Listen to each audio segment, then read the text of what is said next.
Hey Waffle Gang, I do hope you're well. My name is Mark and today we're checking out some more relationship stories, and if you do love a Reddit story, why not consider hitting that like, subscribe, maybe that notification bell too.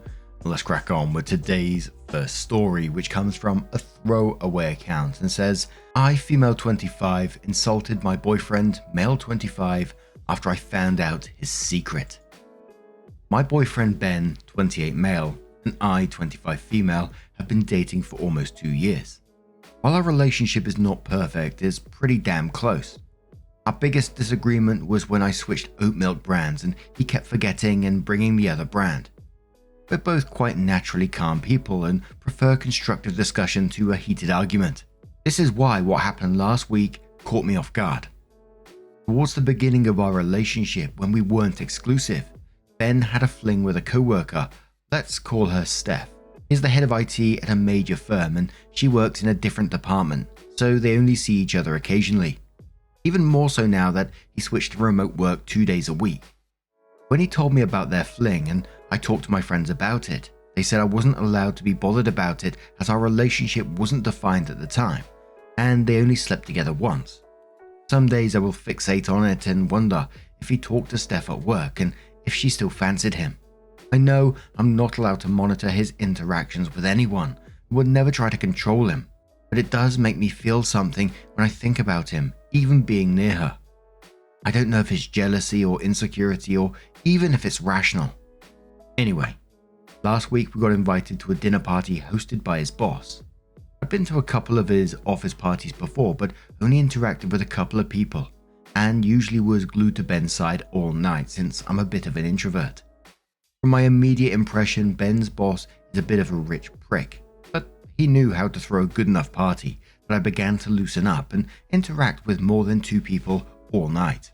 As a teacher, I've always felt insecure around people who make so much more money than me and always felt like they looked down on me. But that couldn't be further from the truth. I was immediately included on the inside jokes, made a couple of my own, and even got invited to a double date with one of his co-workers and his wife. While Ben was grabbing me some food, one of his friends made a passing comment about Steph. She was at the party but stayed away from the group we were hanging out with. I said I don't care about her, but I also have nothing to talk to her about, which is true. I wasn't about to go compare notes with her, and the fact that she did stay away from us did put me at ease and made me not as wary of her. His friend laughed and said, well, then you might feel the same way about Molly. Molly was another co-worker of Ben's, who I actually had gone on with the whole night. I was confused and didn't understand what he was trying to say. When he saw my reaction, he completely clammed up, but I demanded he explain himself. Another one of his friends from the group said that Molly and Ben slept together. To say I was shocked is an understatement. I then asked how many girls Ben had slept with from the office, and they told me they knew of 4 different girls. At that point, Ben came back, unaware his friend had spilled his secrets but picked up on the tense atmosphere. Internally, I was fuming and hurt, but I kept a cool facade, and when Ben asked what was wrong, I just looked at him and said, your friends were just informing me that you're the office slut. He looked shocked, and I left to go to the bathroom to calm down. I knew if I stayed at this party any longer, I would have a breakdown and needed to leave. I went straight to our car and drove home without telling him. When I got back home, I replied to his numerous texts about where I was and told him I came home and he could find his own way back. He got home around an hour after me, and by that time, I'd already cried my feelings out and was ready to have a conversation. He came into the house absolutely livid, which I didn't understand because he was the one who lied to me. He's never even raised his voice at me for anything before, but he was shouting about how I embarrassed him, and word had gotten around to his other co-workers because I reacted immaturely. I tried to explain my position. How would he feel if he found out I had slept with 4 of my co-workers and never told him? He just kept reiterating that he never had a relationship with them and it was just sex. I knew going into our relationship he was more experienced than me sexually, but I refused to believe he could sleep with these women and not feel anything for them. But that is besides the point, and he should have told me. But all he is hung up on is that I insulted him to his friends. When he was done yelling, he said he was going to stay at his brother's house to calm down and to not contact him until he cooled down. I told him I wouldn't contact him first because I'm not in the wrong. He is. It's been a week. since he's been at his brother's house and we still haven't talked. I have no clue where we go from here. Was I wrong to react the way I did? I didn't think I was, but now I'm second guessing myself. I didn't think calling him the office slut would elicit this reaction, but I don't think it was a lie either. Should I apologize or wait for him to make the first move? My issue is not so much with him sleeping with other women, but hiding it. A bit of relevant information. Someone says, where did he lie? Did he tell you that he only ever slept with Steph? Or did you assume that was the only one? Either way, I do think it was really unnecessary to make that comment in front of his co-workers. Your reaction was not a cool facade. Opie says, we had a discussion about previous partners and he never mentioned them before. He said he didn't count them as partners and only told me about actual girlfriends he had. Someone says, didn't you post this on Am I the Arsehole yesterday and then delete your account when you got told you were the arsehole, lol? Opie says I didn't delete it. The mods deleted it, and so I messaged one of them about where I should post it instead, and they said to check other suitable subreddits. I much prefer the response here. There was nothing productive in that sub anyway. I think having some space from it and seeing so many unbiased perspectives, I can understand where I went wrong. To be honest, I knew what I said wasn't right, but I was trying to justify my position by saying he was also wrong. But my actions are my actions, and I should have responded more maturely. I think my comment did come from a vindictive place, and for that I will apologize. But I think I can only move forward if I get the same thing back. And we'll start in the comments with Yo Panda, who says there is a lot to unpack here. I've read so many comments in support of you, so I'm going to get downvoted a lot for my next comment. First of all, don't slut shame. Shitting where you eat is bad, and a heads up that you were going to bump into exes would have been nice, but that does not excuse you slut shaming. Do I think this whole thing could have been handled 1,000 times better? Of course it absolutely could have been, but I also completely understand when you were hurt in the heat of the moment. It sounds like you had some mistrust of your boyfriend, which is understandable. Did you and your boyfriend ever discuss how you felt about that? I'm not excusing his behavior past or present. He could have given you a heads up, but I'm going to go out on a limb here and say he knew it was a touchy subject and wanted to cover his ass. It's shitty behavior, but it sounds like there is a communication issue between you both, purely based on your post. I think time apart is probably the best thing you could do in this situation. Put yourself first and weigh up if this relationship is really worth you being worried about his behavior at work. A relationship shouldn't be full of worrying about the other being truthful or trustworthy. Negative Product says, when I first started dating my husband, we were going to a New Year's party and I knew someone I had slept with prior to our relationship would be there. I gave him the heads up. I didn't want him blindsided by some asshole trying to provoke him or catch him off guard. It wasn't his business. It happened long before him. I didn't need to disclose, but it was the respectful thing to do. I hate being blindsided. I also hate being used as a weapon in head games. I was lucky I gave him the heads up. When someone went up to him and told him, he was already armed with the information and wasn't the one that ended up looking like the dick. Who are these co-workers and on that comment and people at these parties who's going up to couples, these shit stirrers and going, do you see that person over there? They slept with your partner. LOL.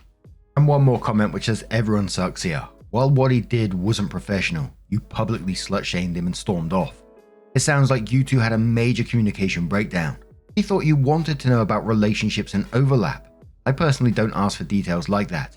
I just want to know if my partner is healthy, happy, and if there is any crazy I need to worry about. At this point, he is likely thinking about how if anything from the past comes up, you are going to go nuclear. I hope one of you breaks the stalemate in a way that doesn't involve movers. If it doesn't work out, stay away from anyone in the hospitality industry. The discovery process will be lengthy. So OP updates the same post and says, I just wanted to say thanks for everyone's response. I can't reply to them all, but I've read what everyone has written and just need to clarify a few things. 1. We had discussed previous partners, but he admitted one night stands, as he didn't consider them partners, and only told me about girlfriends he had. Ben is my first boyfriend, and I had only slept with one guy before, but that man wasn't my boyfriend either, but I still disclosed it. 2. There is some speculation I went through his phone and badgered him about Steph. That is not true at all. I knew my issues with Steph were my own and never made him answer for them. Even when he told me, I was slightly upset, but again, it was something we discussed and I got advice from my friends about where we moved forward from. 3. I did not yell out the comment I made. It was only in front of Ben and two of his work friends. I did not ask his friends who the other two girls were, because I thought that should come from Ben. I don't know when the encounters with the other three girls happened. 4. I'm aware my comment was wrong, and I'm fully ready to apologize for that and for leaving him stranded. He had to get a lift from his brother. In my post I wrote our car. That's not true. I just think of it that way because I use it more, but it's actually his car.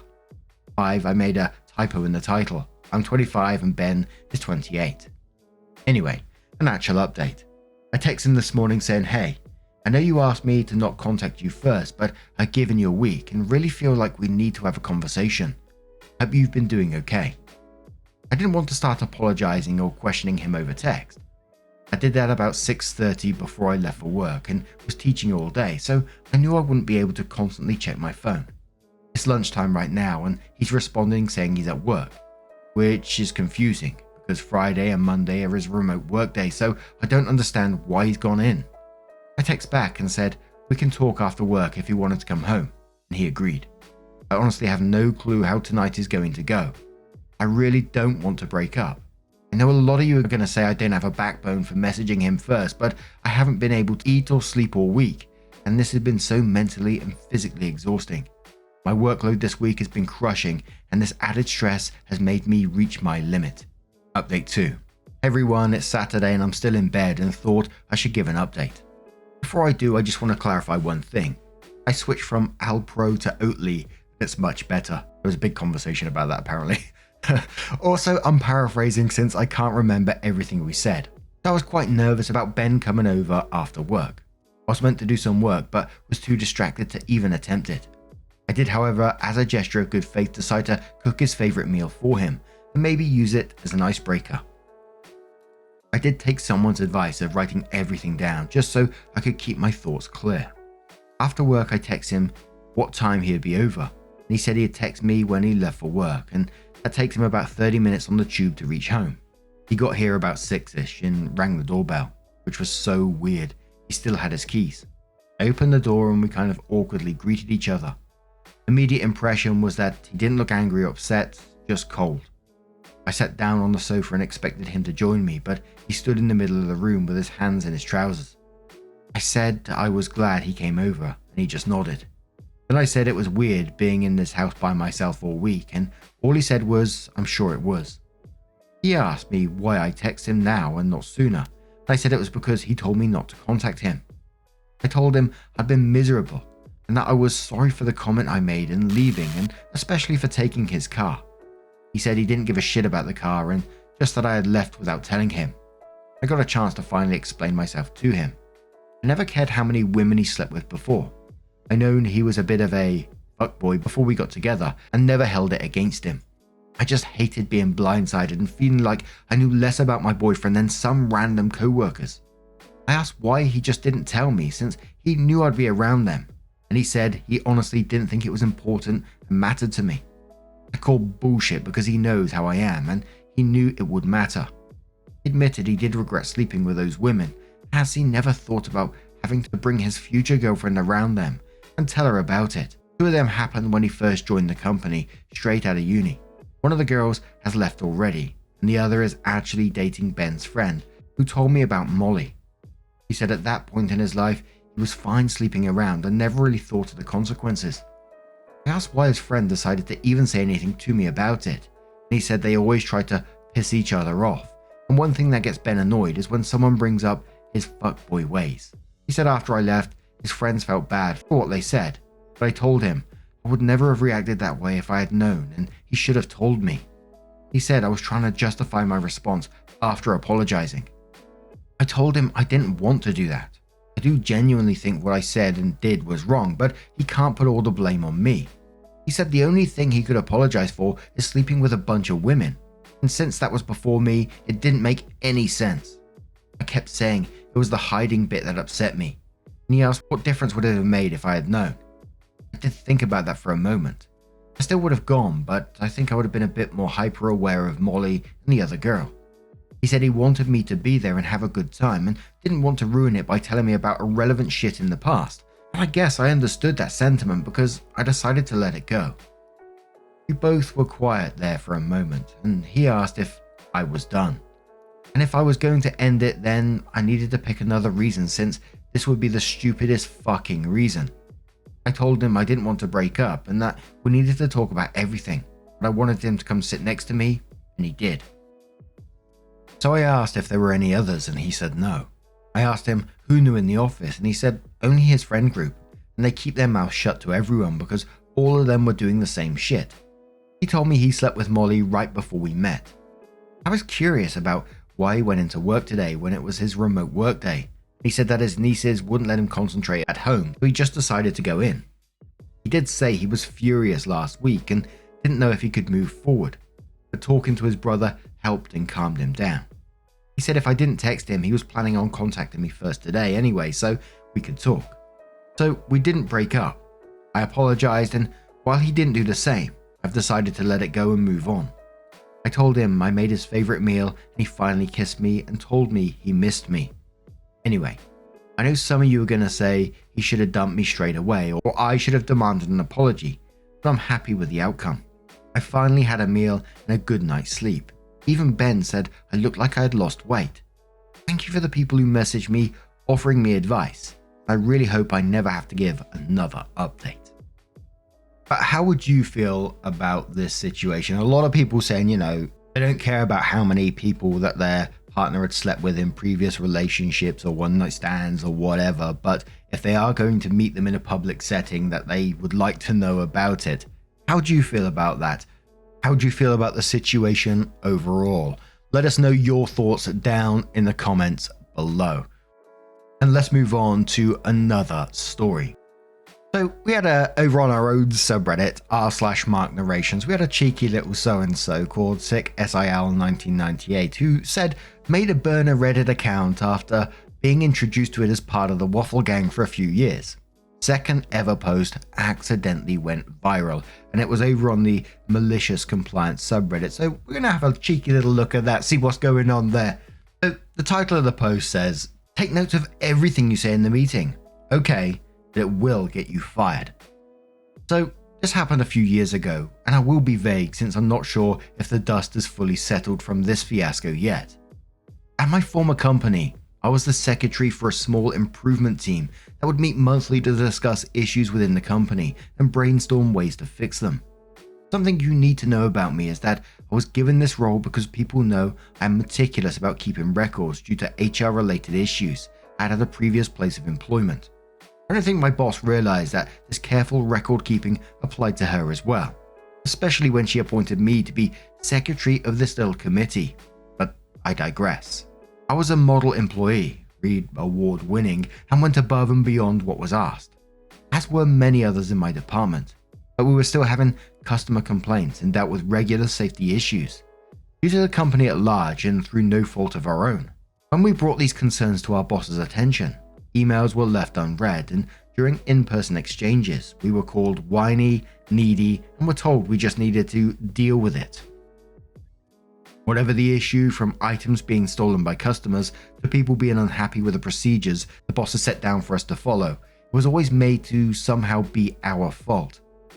When we sought support from other departments, we were met with cold indifference, since the boss was great to them and we must be exaggerating the things she said to us. Well, during an improvement meeting at the end of the fiscal year, it all came to a head. Myself and a couple of my team members dug our heels in and were insistent about the unresolved issues the boss refused to acknowledge, and she finally went off on us. She told us everyone was incompetent, didn't deserve our jobs, and that maybe customers would like us more if we were more likable. When people pressed her on safety issues, she continued to reiterate that we would just have to deal with it, and that if someone was going to die, they already would have, right? I, as the secretary, did my duty and took notes of all that happened over the course of that meeting. I usually did bullet points, but that night I was feeling a little more thorough, so I wrote down words. Every word that was said, every hateful comment, denial of accountability, and idle threat was recorded in black and white. Now, a second part of my job was to distribute the notes from the improvement meeting to the rest of the company. So, come the next morning, I ran about 100 copies of the transcript of the meeting and hand-delivered them to every single department in the building, and things blew up. People from other departments who had attended the meeting were able to verify that everything I had typed up had really been said, and folks were mad, threatening to quit, refusing to do their normal duties, browsing Indeed during work, etc. My boss's boss, who worked at HQ, so I didn't get the opportunity to hand her a copy, got wind of these meeting minutes only a few hours after I handed them out, and had an hour-long off-the-record conversation with me about all the safety issues I had documented, all the concerns I had submitted to management in writing, and all the records I'd regarded my bosses in action. He was very grateful for the 100 pages of documentation I sent over and thanked me for my time. The day after I unleashed Pandora's box, I put in my 2 weeks notice, took a new job, and pieced out to the greener pastures. At first, it seemed like things were calming down after I left. For the following year, the company did not renew my boss's contract. I still feel a bit bad because I wasn't trying to get her fired or ruin her life. I was just desperate for some accountability thrown her way to create some positive change in the company. But at the end of the day, I just did what she asked me to do. Now for me, you shouldn't feel bad about this situation at all. This is consequences of her own actions. She caused this. She decided to ignore all those emails and not put anything in place. So, this is on her. This is not on you at all. The only thing I find really sad about this is that for whatever reason, maybe you felt uncomfortable with it about it and you was worried that you put in your 2 weeks notice. I always find situations like that sad because, you shouldn't have to do that because someone else fuck it up, But at the same time, you did get a new job, and I hope your new job treats you much better. Thank you so much for sharing your story. And it's always with malicious compliance stories to be in those meeting rooms. Something must have been said to her at the same time as well. To just be a fly on the wall watching those meetings would be so good, wouldn't it? Anyway, what do you guys make of this situation? Maybe you have your own malicious compliance story, neighbor story, anything like that. I love it. Over at r/Mark Narrations, you can share your stories there if you choose to. And there's a chance that they might be read out on the channel. I can't read every single story because I run out of time in the day, I'm afraid. But I will certainly look into it. Thank you so much, and just a huge thank you to each and every one of you for spending your time with me. I never take it for granted. I see the same name, same people here every day, twice a day sometimes, and you're spending 20 minutes or so of your time with me. I find that absolutely wild. So thank you so much, and hopefully I will see you in the next one. Take care and much love.